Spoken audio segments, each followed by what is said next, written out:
Compass সাদা কাগজের রহস্য ভেদ করে। বিস্তারিত জানতে সম্পূর্ণ ভিডিও লাইক দিয়ে দেখতে থাকুন।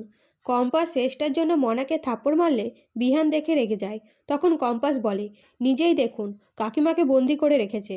এই বলে মনাকে জিজ্ঞেস করে, চাবি কোথায়? কিন্তু মনা না বললে কম্পাস তালা ভেঙে শেষটাকে বাঁচায়। তখন মনা বলে, বিহান কম্পাস না জেনে ভুল ভাবছে। মায়ের মাথা ঠিক নেই, তাই আমরা মাকে বন্ধ করে রেখেছি। তখন কম্পাস বলে, একদম মিথ্যে কথা বলবে না। নিজের মায়ের সম্পর্কে মিথ্যে কথা বলতে লজ্জা করছে না? তুমি কাকিমাকে আর মা বলে ডাকবে না। কাকিমা যদি এই অন্যায় সহ্য করতে না পেরে কিছু করে বসতো।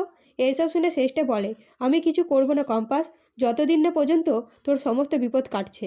তখন ঋতুজা বলে, শেষটা কিছু প্রয়োজন হলে আমাকে অবশ্যই জানাবে। এই বলে ঋতুজারা বেরিয়ে গেলে বিহান মনে মনে বলে, কম্পাসকে দেখে মনে হচ্ছিল না কম্পাস মিথ্যে বলছে।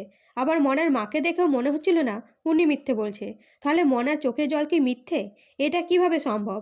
এরপরে কম্পাসটা বাড়ি ফিরতেই ঋতুজা কম্পাসকে নিজের রুমে নিয়ে যায় সাদা কাগজটা দেখানোর জন্য।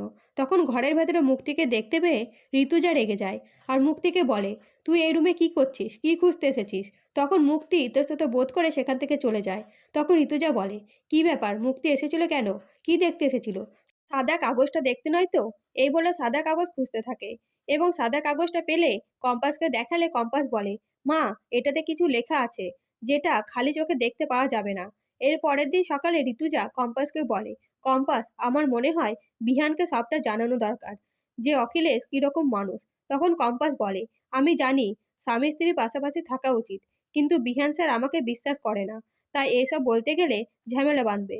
ওপর থেকে বিহান স্যার আমাকে ভুল ভাববে, মনে করবে তার বাবাকে খারাপ প্রমাণ করতে চাইছি। তো কম্পাস কি ঋতুজার কথা মতো বিহানকে সবটা জানাবে? জানতে চ্যানেলটিকে সাবস্ক্রাইব করে পাশে থাকবেন। ধন্যবাদ।